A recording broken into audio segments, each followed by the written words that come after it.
A psicologia clínica é uma sub-área da psicologia referente à terapêutica, onde há uma relação direta entre psicoterapeuta-paciente, profissional-pessoa ou até psicologia-sociedade. Ela é uma prática psicológica de cura, de tratamento direto com a patologia. Surgiu com a desumanidade dos tratamentos psiquiátricos e as mudanças na percepção sobre o ser humano, principalmente as filosóficas. O seu grande impulso foi a renovação do tratamento dos loucos, que Pinel trouxe, onde práticas de acorrentamento, tratamento à base de choque e dosagens muito altas de medicamentos passaram a ser mal vistas por esses profissionais de saúde mental.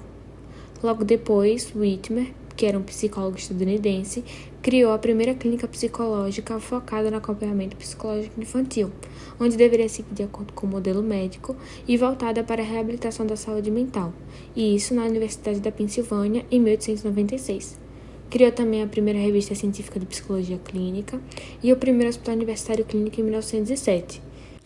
Já no Brasil, o surgimento da psicologia clínica está diretamente relacionado ao desenvolvimento da medicina brasileira.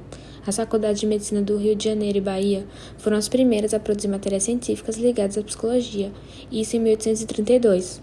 Com a frequente preocupação com a medicina social acerca da saúde mental da população, foi criado no Rio de Janeiro o Hospício Pedro II e o Asilo Provisório para Alienados na cidade de São Paulo.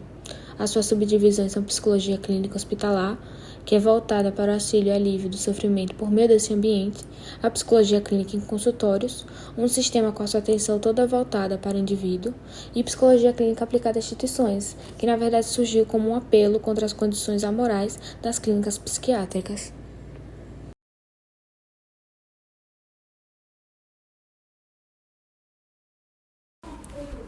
Ao se começar pela etimologia do termo clínica, que nos remete ao significado de à beira do leito, deixa clara a influência do modelo médico nesta área de conhecimento e campo de atuação do psicólogo, e tendo como foco de atenção a compreensão e o tratamento da doença.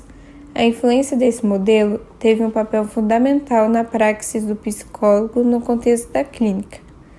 A psicologia clínica não se diz a respeito somente aos distúrbios e às disfunções mentais, embora estejam incluídos. Além das doenças, trata-se também de demandas que não são patológicas, como autoconhecimento, resolução de conflitos do dia a dia e muitos outros aspectos. Sendo assim, a psicoterapia é o tipo de atendimento usado nessa área, estabelecendo um processo de colaboração entre o psicólogo e seu paciente. O foco do atendimento é restabelecer a qualidade de vida do paciente, podendo ser individual, coletiva ou institucional. Sendo importante visar que a psicoterapia é importante para todos os indivíduos. O estigma e preconceito em relação à terapia continua na sociedade atual, mesmo que seja um assunto abrangente visto no dia a dia, tendo um papel extremamente importante para a saúde mental, que não significa a ausência de transtornos, mas sim a promoção da qualidade de vida. Além da necessidade de se considerar um contexto social ao ato clínico, que deve ser contextualizado e refletido. A construção de um saber que se reflita também a realidade brasileira e que possa problematizar as práticas até então ainda não pensadas na dimensão sociocultural.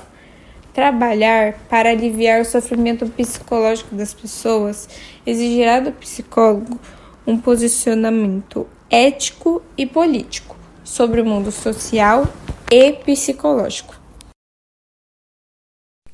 O diferencial da escuta clínica se encontra na qualidade da escuta e acolhida que se oferece a alguém que apresenta um sofrimento.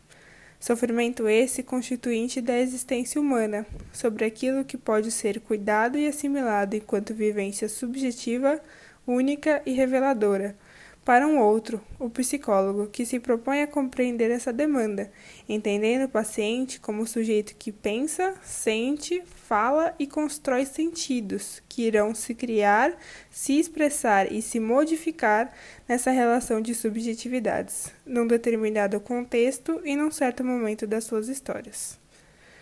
O ato clínico passa, então, a representar a acolhida a essa demanda, através de um olhar que possa contemplar e alcançar a singularidade de cada existência. E acolher significa, acima de tudo, considerar as subjetividades como constituindo-se no mundo em que as dimensões históricas, sociais e culturais exercem o seu papel no processo de subjetivação.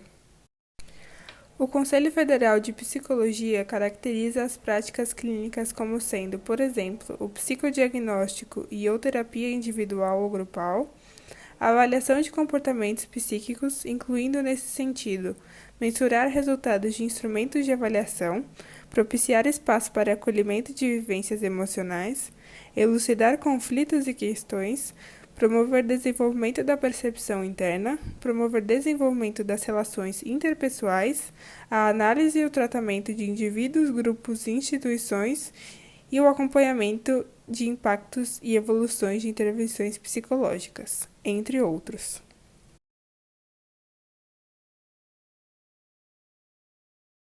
O Conselho Federal de Psicologia costumava não permitir consultas online, e quando isso mudou, havia um limite estipulado para a quantidade de sessões. Em 2018, sob nova resolução, foi permitido para aqueles que possuíam autorização o atendimento online, exceto para casos graves e que necessitem atenção e acompanhamento específicos. Em 2020, devido à pandemia do Covid-19, a lista de psicólogos pedindo autorização para o atendimento online aumentou, e essa passou a ser a nova realidade. O grupo entrevistou o psicólogo clínico Rodolfo de Azevedo e, de acordo com o mesmo, o contexto pandêmico trouxe novos pacientes, além de traços bem singulares do momento, como a questão da privacidade já comentada anteriormente. Essa nova dinâmica afetou positivamente e negativamente não só os pacientes, mas também o terapeuta, que dentro de diversas questões teve que lidar principalmente com a perca do setting terapêutico. O entrevistado trabalha com a linha da terapia haitiana, que já coloca em questão a obrigatoriedade do espaço clínico.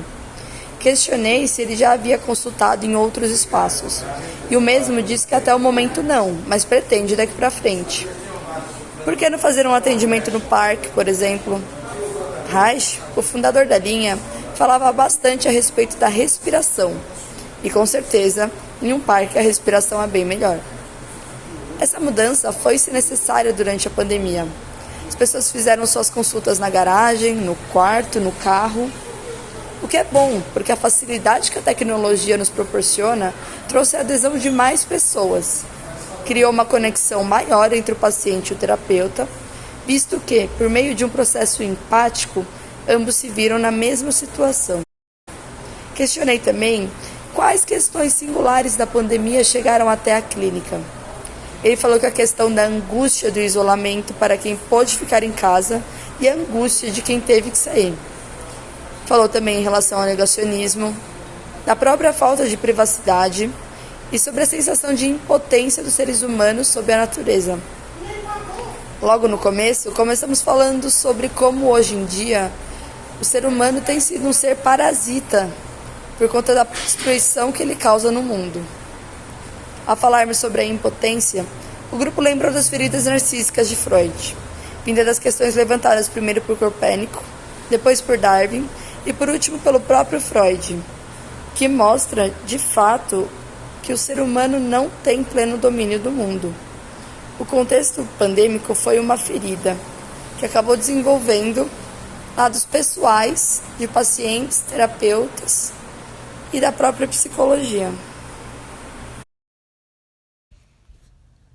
Uma das maiores dificuldades da pandemia foi se adaptar à nova realidade de distanciamento e o uso excessivo da tecnologia, em que o contato do terapeuta com o terapeutizando era através de telas, sendo essa nova modalidade muito estranhada por alguns pacientes que acabaram até deixando a terapia de lado.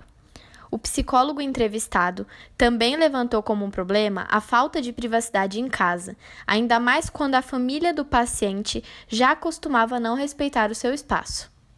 E agora, a pergunta que fica é: qual a realidade que espera o psicólogo clínico após a pandemia do Covid-19? E a resposta é simples: Além de tentar recuperar alguns vínculos que não se sustentaram durante a pandemia ou que foram prejudicados, haverá a possibilidade do psicólogo usar as suas dores como um guia.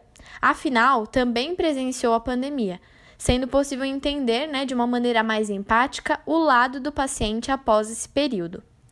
E indo mais além, há também a tentativa de recuperar o setting terapêutico mencionado anteriormente. E ainda é importante ressaltar que para alguns profissionais essa modalidade ela foi tão perfeita que eles estão pensando em aderir a essa forma remota, online, até mesmo na era pós-pandemia, e deixar o modo tradicional apenas para algumas ocasiões em que haja necessidade realmente.